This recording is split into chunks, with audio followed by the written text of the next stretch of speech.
दुर्जन पद्धति। तमोगुण प्रधान व्यक्ति स्वभाव से दुष्ट होते हैं। इसका उन्होंने कारण बताया और कहा है कि नीच व्यक्ति कभी भी अपनी नीचता नहीं छोड़ता है।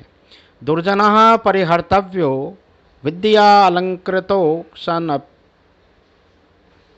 मणिना भूषितो सर्पः किमसौ न भयंकरः। निर्दयता, अकारण झगड़ा करना, परधन लोलुपता तथा सज्जनों से ईर्ष्या द्वेष रखना उनके जन्मजात दुर्गुण होते हैं। दुर्जन पर निंदा परायण होते हैं। वे दूसरों के प्रत्येक सद्गुण पर मिथ्या आक्षेप करते रहते हैं। ऐसे दुष्टों से यथासंभव दूर ही रहना चाहिए। विद्वान व्यक्ति भी यदि स्वभाव से दुष्ट है तो वह भी परित्याज्य होता है। कभी कभी दुर्जन तो राजसत्ता में स्थान पा जाता है और सज्जन दीनहीन दिखाई देने लगते हैं। ये भाग्य की विडंबना ही कही जाएगी। धन लोलुप तथा क्रोधी स्वभाव का राजा अपने संपर्क में आने वाले प्रत्येक व्यक्ति को परेशान करता है। ऐसे मदान्ध शासक के यहाँ नौकरी करना बहुत ही दुष्कर होता है, क्योंकि वह अपने सेवक के हर कार्य में दोष निकालता है। यदि गुण द्वेषी दुर्जन वैभव संपन्न हो जाते हैं तो किसी सज्जन को चैन से नहीं रहने देते। सज्जनों को अकारण पीड़ित करना दुष्टों का स्वभाव होता है। दुर्जनों की मित्रता में प्रदर्शन की प्रवृत्ति अधिक रहती है, वह धीरे धीरे कम हो जाती है। ऐसे लोगों से सदा सावधान रहना चाहिए। सज्जन पद्धति। सत्व गुण प्रधान व्यक्ति सज्जन कहलाता है। सज्जनों में नम्रता, अध्ययनशीलता, गुण प्रशंसा, शालीनता एवं ईश्वर भक्ति जैसे निर्मल गुण निवास करते हैं। विपत्ति का धैर्य से सामना करना, अभ्युदय में उदारता का परिचय देना, वक्तृत्व कौशल तथा यश में अभिरुचि सज्जनों की स्वाभाविक विशेषताएं होती है। सज्जन अहिंसा, सत्य, अस्तेय, संयम तथा त्यागशीलता जैसे कल्याणकारी गुणों के मार्ग का अनुसरण करते हैं। उनका हृदय पुष्प से भी कोमल तथा विपत्ति में वज्र से भी कठोर हो जाता है। वे सदैव खरी कमाई से जीवन निर्वाह करते हैं, कभी अनुचित तरीकों से धनोपार्जन नहीं करते। वे दान, उपकार आदि सत्कर्म करके भी उनका प्रदर्शन नहीं करते। गर्व रहित रहना और पर निंदा से दूर रहना जैसे दुर्लभ गुण सज्जनों में पाए जाते हैं। सज्जनों में कुछ असाधारण विशेषताएं होती हैं। वे नम्रता से उन्नत बनते हैं, पर प्रशंसा करके ख्याति प्राप्त करते हैं। उदार चेता मनुष्य को प्रसिद्ध होना स्वाभाविक ही है। परोपकार करके वे सच्चा स्वार्थ आत्मकल्याण सिद्ध करते हैं। वे क्षमा के शस्त्र से शत्रुओं को पराजित करते हैं।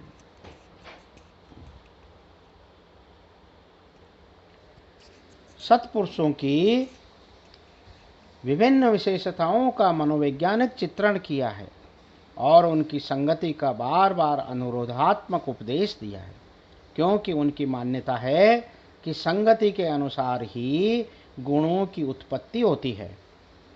अतः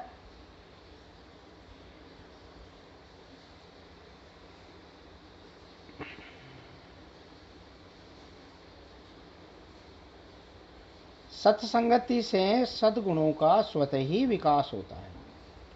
प्रायणा अधम मध्यमोत्तम गुणा संसर्गतो जायते। वैसे भी सत्संगति से अनेक लाभ हैं और उससे मानव का हर तरह से कल्याण हो जाता है।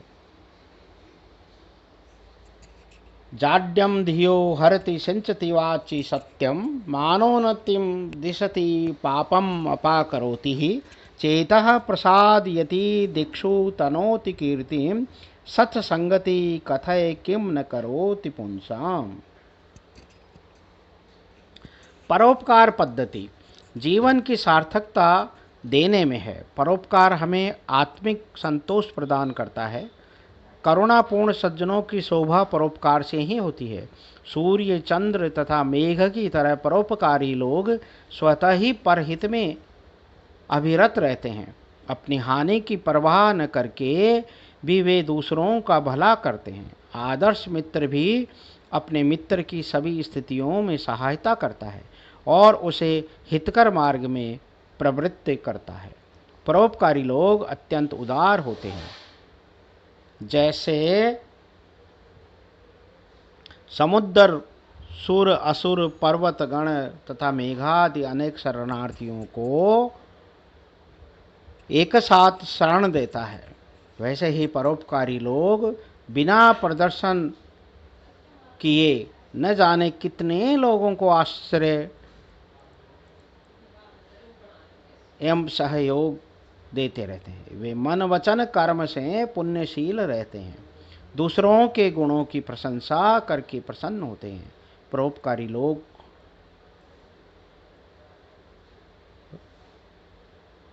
पवित्र होते हैं, उनका हृदय पवित्र होता है। धैर्य पद्धति दृढ़ निश्चयी व्यक्ति लोभ, भय आदि विकारों से प्रभावित नहीं होता है, कभी अपने लक्ष्य को नहीं छोड़ता है। जो व्यक्ति मनोविकारों का दास नहीं होता वह अपना लक्ष्य अवश्य पा लेता है। सामान्य व्यक्ति को यदि कोई कठिन कार्य सौंपा जाए तो वह बहाना बनाकर छूटना चाहता है, किंतु कार्यार्थी मनस्वी सुख और दुख की परवाह नहीं करता। सिद्धांत प्रेमी व्यक्ति किसी की निंदा, स्तुति, जीवन मरण आदि की परवाह न करते हुए न्यायोचित मार्ग पर चलता है। न्यायात पथ प्रविचलन्ति पदम न धीरः। चरित्र ही धैर्यशील पुरुष का मूल्य धन होता है। जिसके पास शील संपत्ति होती है उसके लिए प्रतिकूल परिस्थितियां धीरे धीरे अनुकूल बन जाती है। अंतिम विजय न्याय की ही होती है।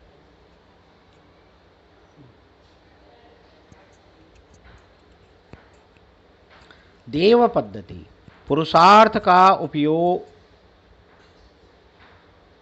उपयोग मानव जीवन में किया जाना चाहिए और इसके उपदेश में भर्तृहरि भाग्य की प्रबलता को स्वीकार करते हैं।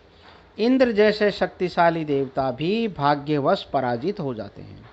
भयंकर संकट में पड़ा हुआ व्यक्ति भी भाग्यवश विपत्ति से छुटकारा पा लेता है। अभागा व्यक्ति जहाँ भी जाता है विपत्तियाँ उसके पीछे जाती हैं। हाथी और अजगर आदि का बंधन भाग्य की प्रबलता प्रदर्शित करता है। अमृतवर्षी चंद्रमा का क्षय ग्रस्त हो जाना भाग्य का ही परिणाम कहा जाता है। कोई भी व्यक्ति भाग्य की लिपि को नहीं मिटा सकता है।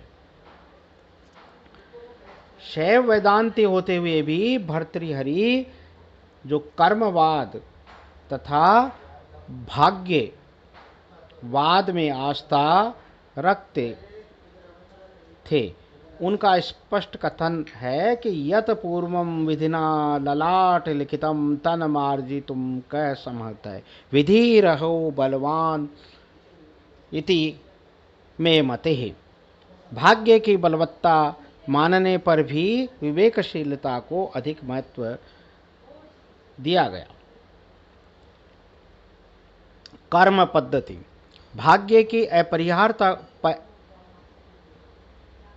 को जानने के लिए हमें कर्म की उपासना करनी चाहिए। आज का कर्म ही फल भाग्य बनेगा। विधाता कर्म के अनुसार ही फल देता है। कर्म ही ब्रह्मा, विष्णु, महेश एवं सूर्यादि देवताओं को अपने अपने कर्तव्य पालन में नियोजित करता है। सत्कर्म मनुष्य को अभ्युदय की ओर ले जाता है। अतः हमें अपने गुणों के अर्जन की बातें छोड़कर सदैव शुभ कर्मों की ओर प्रवृत्त होना चाहिए।